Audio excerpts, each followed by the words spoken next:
दोस्तों, मेरा नाम मेहर है।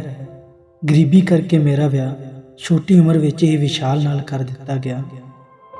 ਉਹ ਆਪਣੇ ਘਰ ਦਾ ਇਕਲੌਤਾ ਪੁੱਤਰ ਸੀ। ਹੈਸੀਅਤ ਵਿੱਚ ਵੀ ਪੈਸੇ ਵਾਲਾ ਸੀ। ਇਸ ਲਈ ਉਸ ਦਾ ਰਿਸ਼ਤਾ ਹੁੰਦੇ ਹੀ ਮੇਰੇ ਘਰਦਿਆਂ ਨੇ ਉਸ ਨਾਲ ਮੇਰਾ ਵਿਆਹ ਕਰ ਦਿੱਤਾ। ਪਰ ਜਦੋਂ ਮੈਂ ਵਿਸ਼ਾਲ ਨੂੰ ਕੋਈ ਬੱਚਾ ਪੈਦਾ ਕਰਕੇ ਨਹੀਂ ਦੇ ਸਕੀ ਤਾਂ ਉਸਨੇ ਮੈਨੂੰ ਛੱਡ ਦਿੱਤਾ ਤੇ ਸੋਨਮ ਨਾਲ ਦੂਜਾ ਵਿਆਹ ਕਰਵਾ ਲਿਆ। ਉਸ ਦੇ ਦੂਜੇ ਵਿਆਹ ਨੂੰ ਵੀ ਸਾਲ ਭਰ ਹੋ ਚੁੱਕਿਆ ਸੀ। ਮੈਂ ਉਦੋਂ ਤੋਂ ਆਪਣੇ ਪੇਕੇ ਘਰ ਹੀ ਰਹਿੰਦੀ ਸੀ, ਇਸ ਉਮੀਦ ਨਾਲ ਕਿ ਜੇ ਵਿਸ਼ਾਲ ਦੇ ਦੂਜੇ ਵਿਆਹ ਤੋਂ ਵੀ ਬੱਚਾ ਨਾ ਹੋਇਆ ਤਾਂ ਉਹ ਮੈਨੂੰ ਫਿਰ ਤੋਂ ਅਪਣਾ ਲਵੇਗਾ। ਮੈਂ ਆਪਣੇ ਸਸੁਰਾਲ ਦੀ ਹਰ ਖਬਰ ਰੱਖਦੀ ਸੀ। ਵਿਸ਼ਾਲ ਦੇ ਦੂਜੇ ਵਿਆਹ ਨੂੰ 1 ਸਾਲ ਹੋ ਗਿਆ ਸੀ, ਪਰ ਉਸ ਦੀ ਦੂਜੀ ਪਤਨੀ ਸੋਨਮ ਵੀ ਉਸ ਨੂੰ ਬੱਚਾ ਨਹੀਂ ਦੇ ਪਾ ਰਹੀ ਸੀ। ਇਸ ਲਈ ਵਿਸ਼ਾਲ ਤੇ ਉਸ ਦੀ ਮੰਮੀ ਪਾਪਾ ਵੀ ਪਰੇਸ਼ਾਨ ਸਨ। ਉਹਨਾਂ ਨੂੰ ਆਪਣੇ ਖਾਨਦਾਨ ਦਾ ਵਾਰਿਸ ਚਾਹੀਦਾ ਸੀ, ਪਰ ਵਿਸ਼ਾਲ ਲਈ ਉਹ ਇਸ ਦੀ ਮਰਦਾਨਗੀ ਦਾ ਸਵਾਲ ਸੀ। ਲੋਕ ਉਸ ਨੂੰ ਨਾਮਰਦ ਸਮਝਣ ਲੱਗੇ ਸਨ। ਇਹੀ ਵਜ੍ਹਾ ਸੀ ਕਿ ਵਿਸ਼ਾਲ ਅੱਜ ਮੈਨੂੰ ਮਿਲਣ ਆਇਆ ਸੀ। ਉਸਨੇ ਮੈਨੂੰ ਇੱਕ ਬਾਬੇ ਕੋਲ ਜਾਣ ਦੀ ਗੁਜ਼ਾਰਿਸ਼ ਕੀਤੀ, ਪਰ ਵਿਸ਼ਾਲ ਦੀ ਫਿਤਰਤ ਮੈਂ ਚੰਗੀ ਤਰ੍ਹਾਂ ਜਾਣਦੀ ਸੀ। 5 ਸਾਲਾਂ ਤੱਕ ਉਸ ਦੀ ਪਤਨੀ ਬਣ ਕੇ ਉਸ ਨਾਲ ਜੋ ਰਹੀ ਸੀ, ਫਿਰ ਵੀ ਉਹ ਮੇਰਾ ਨਾ ਬਣਿਆ।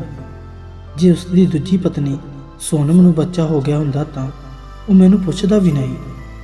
ਮੈਂ ਵਿਸ਼ਾਲ ਨੂੰ ਬਾਬੇ ਕੋਲ ਜਾਣ ਤੋਂ ਮਨਾ ਕਰ ਦਿੱਤਾ ਤੇ ਕਿਹਾ ਕਿ ਆਪਣੀ ਦੂਜੀ ਪਤਨੀ ਸੋਨਮ ਨੂੰ ਲੈ ਕੇ ਜਾਵੇ, ਪਰ ਉਹ ਕਹਿਣ ਲੱਗਾ ਕਿ ਦਵਾਈ ਪਹਿਲੀ ਪਤਨੀ ਤੇ ਅਸਰ ਕਰਦੀ ਹੈ। ਮੈਂ ਘਰ ਆ ਕੇ ਆਪਣੀ ਮਾਂ ਨੂੰ ਵਿਸ਼ਾਲ ਵਾਲੀ ਗੱਲ ਨਾ ਦੱਸੀ, ਨਹੀਂ ਤਾਂ ਉਸਨੇ ਝੱਟ ਰਾਜੀ ਹੋ ਜਾਣਾ ਸੀ, ਕਿਉਂਕਿ ਮੇਰਾ ਇਸ ਤਰ੍ਹਾਂ ਪੇਕੇ ਰਹਿਣਾ ਮੇਰੀ ਮਾਂ ਨੂੰ ਬਿਲਕੁਲ ਚੰਗਾ ਨਹੀਂ ਲੱਗਦਾ ਸੀ। ਮੇਰੇ 2 ਭਰਾ ਸਨ, ਉਹਨਾਂ ਦਾ ਵਿਆਹ ਹੋ ਚੁੱਕਿਆ ਸੀ। ਮੇਰੀਆਂ ਦੋਨੋਂ ਭਾਬੀਆਂ ਮੈਨੂੰ ਪਸੰਦ ਨਹੀਂ ਕਰਦੀਆਂ ਸਨ। 1 ਹਫ਼ਤਾ ਬੀਤਿਆ ਤਾਂ ਇੱਕ ਦਿਨ ਵਿਸ਼ਾਲ ਆਪਣੀ ਮਾਂ ਨਾਲ ਸਾਡੇ ਘਰ ਆ ਗਿਆ ਤੇ ਉਸਨੇ ਮੇਰੇ ਘਰਦਿਆਂ ਸਾਹਮਣੇ ਬਾਬੇ ਵਾਲੀ ਗੱਲ ਰੱਖੀ ਤੇ ਕਹਿਣ ਲੱਗਿਆ ਕਿ ਮੈਂ ਤਾਂ ਇਹੀ ਚਾਹੁੰਦਾ ਹਾਂ ਕਿ ਮੇਹਰ ਮੇਰੇ ਘਰ ਦੀ ਵੱਡੀ ਨੂੰਹ ਬਣ ਕੇ ਰਹੇ, ਪਰ ਤੁਸੀਂ ਇਸ ਨੂੰ ਸਾਲ ਭਰ ਤੋਂ ਆਪਣੇ ਕੋਲ ਹੀ ਰੱਖਿਆ ਹੋਇਆ ਹੈ। ਵਿਸ਼ਾਲ ਦੀ ਗੱਲ ਸੁਣ ਕੇ ਮੇਰੇ ਭਰਾ ਤੇ ਮਾਂ ਮੇਰੇ ਵੱਲ ਦੇਖਣ ਲੱਗੇ। ਮੈਂ ਕਿਹਾ, ਜੇ ਬਾਬੇ ਦੀ ਦਵਾਈ ਦਾ ਕੋਈ ਅਸਰ ਨਾ ਹੋਇਆ ਤਾਂ ਕਿ ਫਿਰ ਵੀ ਤੂੰ ਮੈਨੂੰ ਆਪਣੇ ਘਰ ਦੀ ਵੱਡੀ ਨੂੰਹ ਬਣਾ ਕੇ ਰੱਖੇਂਗਾ ਜਾਂ ਫਿਰ ਬੱਚੇ ਲਈ ਤੀਜਾ ਵਿਆਹ ਕਰਵਾ ਲਵੇਂਗਾ। ਵਿਸ਼ਾਲ ਕਹਿਣ ਲੱਗਿਆ ਕਿ ਬਾਬੇ ਦੀ ਦਵਾ ਤੇਰੇ ਤੇ ਜ਼ਰੂਰ ਅਸਰ ਕਰੇਗੀ, ਤੂੰ ਇੱਕ ਵਾਰ ਚੱਲ ਤਾਂ ਸਹੀ। ਵਿਸ਼ਾਲ ਦੀਆਂ ਗੱਲਾਂ ਤੇ ਮੇਰੇ ਘਰਦਿਆਂ ਨੂੰ ਪੂਰਾ ਯਕੀਨ ਸੀ, ਪਰ ਮੈਨੂੰ ਨਹੀਂ, ਕਿਉਂਕਿ ਮੈਂ ਜਾਣਦੀ ਸੀ ਕਿ ਦੁਨੀਆ ਵਿੱਚ ਅਜਿਹੀ ਕੋਈ ਦਵਾਈ ਨਹੀਂ ਬਣੀ ਜਿਸ ਨੂੰ ਖਾਣ ਨਾਲ ਹੀ ਕੋਈ ਔਰਤ ਪ੍ਰੈਗਨੈਂਟ ਹੋ ਜਾਵੇ। ਮੇਰੀ ਸੱਸ ਮੇਰੇ ਜਵਾਬ ਦਾ ਇੰਤਜ਼ਾਰ ਕਰ ਰਹੀ ਸੀ। ਆਪਣੇ ਘਰਦਿਆਂ ਕਰਕੇ ਮੈਨੂੰ ਵਿਸ਼ਾਲ ਦੀ ਗੱਲ ਮੰਨਣੀ ਪਈ।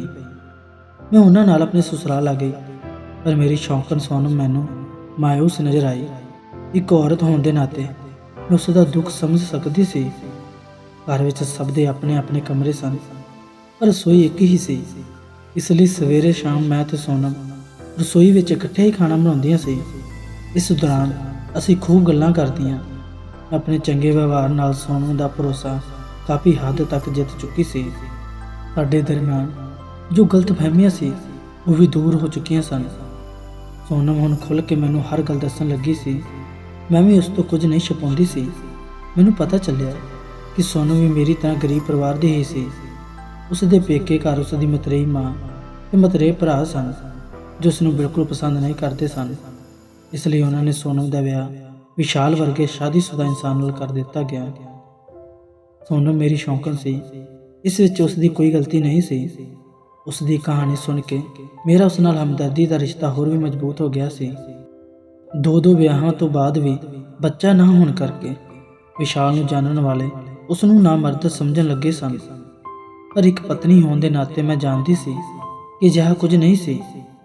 ਫਿਰ ਇੱਕ ਦਿਨ ਵਿਸ਼ਾਲ ਮੈਨੂੰ ਉਸ ਬਾਬੇ ਕੋਲ ਲੈ ਗਿਆ। ਉੱਥੇ ਇੱਕ ਅੱਧ-ਖੜ ਉਮਰ ਦਾ ਆਦਮੀ ਮੇਰੇ ਕੋਲ ਆਇਆ। ਉਸਨੇ ਮੇਰੇ ਹੱਥ ਵਿੱਚ ਇੱਕ ਪੁੜੀ ਦਿੱਤੀ ਤੇ ਕਿਹਾ, ਇਸ ਵਿੱਚ ਜੋ ਦਵਾਈ ਹੈ ਉਸ ਨੂੰ ਰੋਜ਼ ਸਵੇਰੇ ਖਾਣਾ ਹੈ। ਜਦੋਂ ਤੂੰ ਪ੍ਰੈਗਨੈਂਟ ਹੋ ਗਈ ਇਹ ਦਵਾਈ ਬੰਦ ਕਰ ਦੇਵੀਂ।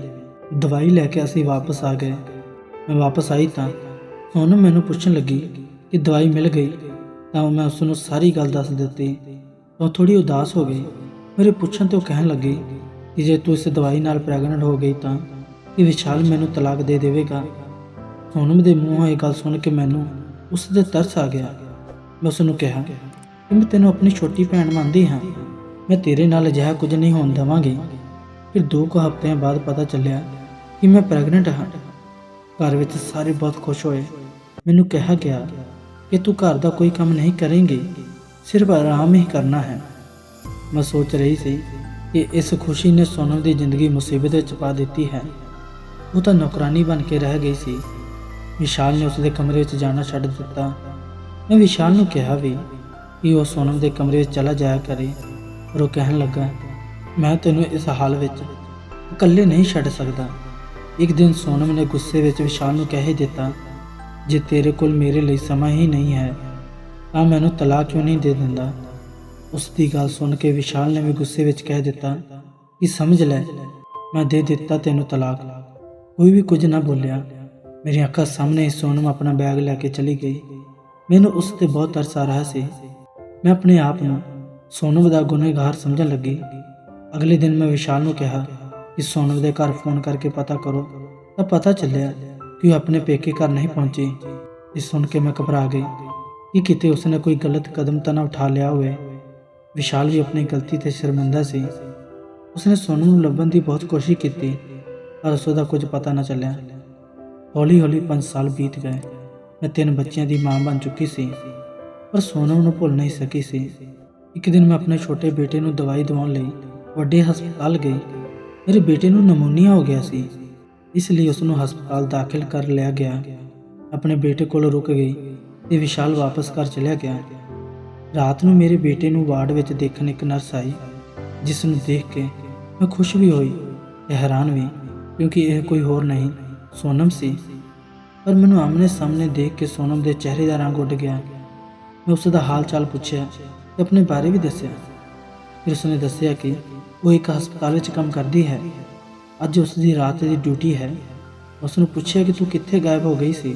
ਸੋਨਮ ਨੇ ਕਿਹਾ ਕਿ ਮੇਰੀ ਛੋਟੀ ਭਾਬੀ ਦਾ ਰਿਸ਼ਤੇਦਾਰ ਕਰਨ ਸਾਡੇ ਘਰ ਆਇਆ ਕਰਦਾ ਸੀ। ਉਹ ਪਹਿਲਾਂ ਤੋਂ ਸ਼ਾਦੀशुदा ਸੀ। ਉਸ ਦੀਆਂ 3 ਬੇਟੀਆਂ ਸਨ। ਅਸੀਂ ਇੱਕ ਦੂਜੇ ਨੂੰ ਪਸੰਦ ਕਰਨ ਲੱਗੇ ਸੀ। ਆਪਣੇ ਪਿਆਰ ਵਿੱਚ ਸਾਰੀਆਂ ਹੱਦਾਂ ਪਾਰ ਕਰ ਦਿੱਤੀਆਂ। ਫਿਰ ਇੱਕ ਦਿਨ ਪਤਾ ਚੱਲਿਆ ਕਿ ਮੈਂ ਪ੍ਰੈਗਨੈਂਟ ਹਾਂ। ਇਹ ਗੱਲ ਮੈਂ ਕਰਨ ਨੂੰ ਦੱਸੀ ਤਾਂ ਮੈਨੂੰ ਛੱਡ ਕੇ ਆਪਣੇ ਪਿੰਡ ਵਾਪਸ ਚਲਿਆ ਗਿਆ। ਉਸਨੇ ਇਹ ਗੱਲ ਮੇਰੀ ਭਾਬੀ ਨੂੰ ਦੱਸ ਦਿੱਤੀ। ਮੇਰੀ ਭਾਬੀ ਤੇ ਮਤਰੇਈ ਮਾਂ ਨੇ ਮੈਨੂੰ ਕਈ ਦਵਾਈਆਂ ਖਵਾਈਆਂ, ਪਰ ਕੁਝ ਵੀ ਕਾਰਗਰ ਸਾਬਤ ਨਾ ਹੋਇਆ ਤਾਂ ਉਹ ਮੈਨੂੰ ਅਬੋਰਸ਼ਨ ਕਰਵਾਉਣ ਲਈ ਹਸਪਤਾਲ ਲੈ ਗਈਆਂ। ਪਰ ਉਦੋਂ ਤੱਕ ਬਹੁਤ ਦੇਰ ਹੋ ਚੁੱਕੀ ਸੀ। ਹਸਪਤਾਲ ਵਾਲਿਆਂ ਨੇ ਅਬੋਰਸ਼ਨ ਲਈ ਜ਼ਿਆਦਾ ਪੈਸੇ ਦੀ ਮੰਗ ਰੱਖ ਦਿੱਤੀ, ਪਰ ਮੇਰੇ ਘਰਦਿਆਂ ਦੀ ਇੰਨੀ ਹੈਸੀਅਤ ਨਹੀਂ ਸੀ, ਇਸ ਲਈ ਮੈਨੂੰ ਘਰ ਵਿੱਚ ਹੀ ਨਜ਼ਰਬੰਦ ਕਰ ਦਿੱਤਾ ਗਿਆ। ਸਮਾਂ ਆਉਣ 'ਤੇ ਮੈਂ ਬੇਟੇ ਨੂੰ ਜਨਮ ਦਿੱਤਾ। ਉਹ ਬੇਟਾ ਮੇਰੀ ਭਾਬੀ ਨੇ ਕਰਨ ਨੂੰ ਦੇ ਦਿੱਤਾ, ਕਿਉਂਕਿ ਉਸਦੇ ਕੋਈ ਬੇਟਾ ਨਹੀਂ ਸੀ। ਮੈਂ ਕੁਝ ਨਾ ਕਰ ਪਾਈ। ਫਿਰ ਮੇਰਾ ਵਿਆਹ ਵਿਸ਼ਾਲ ਨਾਲ ਕਰਵਾ ਦਿੱਤਾ। ਮੈਂ ਸੋਨਮ ਨੂੰ ਕਿਹਾ ਕਿ ਤੂੰ ਮੈਥੋਂ ਇਹ ਸਭ ਕੁਝ ਕਿਉਂ ਛੁਪਾਇਆ। ਮੇਰੇ ਵਿਆਹ ਤੋਂ ਕੁਝ ਸਮੇਂ ਬਾਅਦ ਵਿਸ਼ਾਲ ਨੇ ਮੈਨੂੰ ਫੋਨ ਕੀਤਾ ਕਿ ਉਸ ਦੀ ਪਤਨੀ ਹਸਪਤਾਲ ਵਿੱਚ ਬੱਚੇ ਨੂੰ ਜਨਮ ਦਿੰਦੇ ਹੋਏ ਗੁਜ਼ਰ ਗਈ, ਇਸ ਲਈ ਉਸ ਨੂੰ ਮੇਰੀ ਜ਼ਰੂਰਤ ਮਹਿਸੂਸ ਹੋ ਰਹੀ ਹੈ।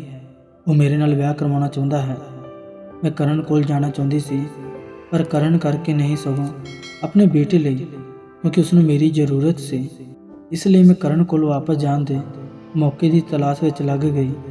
ਮੈਂ ਚਾਹੁੰਦੀ ਤਾਂ ਵਿਸ਼ਾਲ ਨੂੰ ਇਸ ਤਰ੍ਹਾਂ ਹੀ ਛੱਡ ਕੇ ਜਾ ਸਕਦੀ ਸੀ, ਪਰ ਮੈਂ ਵਿਸ਼ਾਲ ਦੀ ਬਦਨਾਮੀ ਨਹੀਂ ਕਰਨਾ ਚਾਹੁੰਦੀ ਸੀ।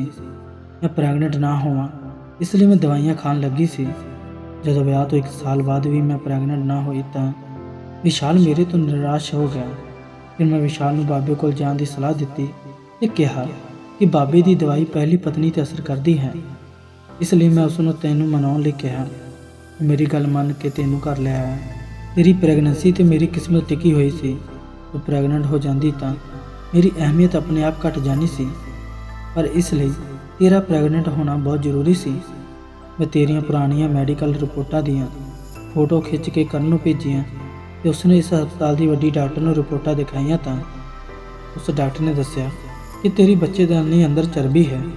ਉਸਨੇ ਜੋ ਦਵਾਈਆਂ ਲਿਖੀਆਂ ਮੈਂ ਉਹ ਖਰੀਦ ਲਿਆਈ ਤੇ ਉਹਨਾਂ ਦਾ ਪਾਊਡਰ ਬਣਾ ਕੇ ਬਾਬੇ ਵਾਲੀ ਦਵਾਈ ਨਾਲ ਬਦਲ ਦਿੱਤਾ। ਮੇਰਾ ਪਲਾਨ ਕਾਮਯਾਬ ਹੋਇਆ। ਜਿਵੇਂ ਮੈਂ ਸੋਚਿਆ ਸੀ ਉਵੇਂ ਹੀ ਹੋਇਆ। ਮੌਕਾ ਦੇਖ ਕੇ ਮੈਂ ਉਹ ਘਰ ਛੱਡ ਆਈ। 2 ਮਹੀਨੇ ਕਰਨ ਦੇ ਘਰ ਲੁੱਕ ਕੇ ਰਹਿ ਰਹੀ ਸੀ। ਫਿਰ ਮੇਰੇ ਕਹਿਣ ਤੇ ਕਰਨ ਨੇ ਉਹ ਘਰ ਵੇਚ ਦਿੱਤਾ। ਅਸੀਂ ਇੱਥੇ ਆ ਗਏ। ਫਿਰ ਅਸੀਂ ਵਿਆਹ ਕਰਵਾ ਲਿਆ। ਕਰਨ ਪਹਿਲਾਂ ਤੋਂ ਹੀ ਇੱਥੇ ਕੰਮ ਕਰਦਾ ਸੀ। ਉਸਨੇ ਮੈਨੂੰ ਵੀ ਇੱਥੇ ਨੌਕਰੀ ਦਿਵਾ ਦਿੱਤੀ। ਹੁਣ ਮੈਂ 4 ਬੱਚਿਆਂ ਨੂੰ ਪਾਲਦੀ ਹਾਂ। ਇੱਕ ਮੇਰਾ ਬੇਟਾ ਤੇ 3 ਕਰਨ ਦੀ ਪਹਿਲੀ ਪਤਨੀ ਦੇ ਬੱਚੇ। ਮੈਂ ਸਾਰੇ ਬੱਚਿਆਂ ਨੂੰ ਬਰਾਬਰ ਪਿਆਰ ਦਿੰਦੀ ਹਾਂ। ਪਰਿਵਾਰ ਵੱਡਾ ਹੈ, ਇਸ ਲਈ ਅਸੀਂ ਦੋਨੋਂ ਨੌਕਰੀ ਕਰਦੇ ਹਾਂ। ਮੈਂ ਸੋਨਮ ਦੀਆਂ ਗੱਲਾਂ ਨੂੰ ਬੜੇ ਧਿਆਨ ਨਾਲ ਸੁਣ ਰਹੀ ਸੀ। ਉਸ ਦੇ ਚਿਹਰੇ ਨੂੰ ਧਿਆਨ ਨਾਲ ਦੇਖ ਰਹੀ ਸੀ ਕਿ ਕੀ ਇਹ ਸੋਨਮ ਹੈ ਜਿਸ ਨੂੰ ਮੈਂ ਇੰਨੀ ਭੋਲੀ ਸਮਝਦੀ ਸੀ। ਮੈਂ ਤਾਂ ਆਪਣੇ ਬੱਚਿਆਂ ਨੂੰ ਬਾਬੇ ਦੀ ਦਵਾਈ ਦਾ ਨਤੀਜਾ ਸਮਝਦੀ ਸੀ, ਪਰ ਉਸਨੇ ਮੇਰੇ ਇਸ ਅੰਧ ਵਿਸ਼ਵਾਸ ਨੂੰ ਖਤਮ ਕਰ ਦਿੱਤਾ ਸੀ। ਅਗਰ ਵਿਸ਼ਾਲ ਤੇ ਉਸ ਦੀ ਮਾਂ ਇਹਨਾਂ ਅੰਧ ਵਿਸ਼ਵਾਸਾਂ ਵਿੱਚ ਨਾ ਪੈ ਕੇ ਮੈਨੂੰ ਸ਼ੁਰੂਆਤ ਵਿੱਚ ਹੀ ਕਿਸੇ ਚੰਗੇ ਡਾਕਟਰ ਕੋਲ ਲੈ ਜਾਂਦੇ ਤੇ ਮੇਰਾ ਇਲਾਜ ਹੋ ਜਾਣਾ ਸੀ। ਇਹ ਸਭ ਕਦੇ ਨਾ ਹੁੰਦਾ। ਸੋ ਦੋਸਤੋ, ਕਿਵੇਂ ਦੀ ਲੱਗੀ ਕਹਾਣੀ? ਆਪਣੇ ਵਿਚਾਰ ਕਮੈਂਟ ਬਾਕਸ ਵਿੱਚ ਜ਼ਰੂਰ ਦੱਸਣਾ ਤੇ ਵੀਡੀਓ ਨੂੰ ਜ਼ਰੂਰ ਲਾਈਕ ਕਰਨਾ ਤੇ ਨਾਲ ਹੀ ਨਾਲ ਚੈਨਲ ਨੂੰ ਵੀ ਜ਼ਰੂਰ ਸਬਸਕ੍ਰਾਈਬ ਕਰ ਲੈਣਾ। ਵੀਡੀਓ ਦੇਖਣ ਲਈ ਬਹੁਤ ਬਹੁਤ ਧੰਨਵਾਦ।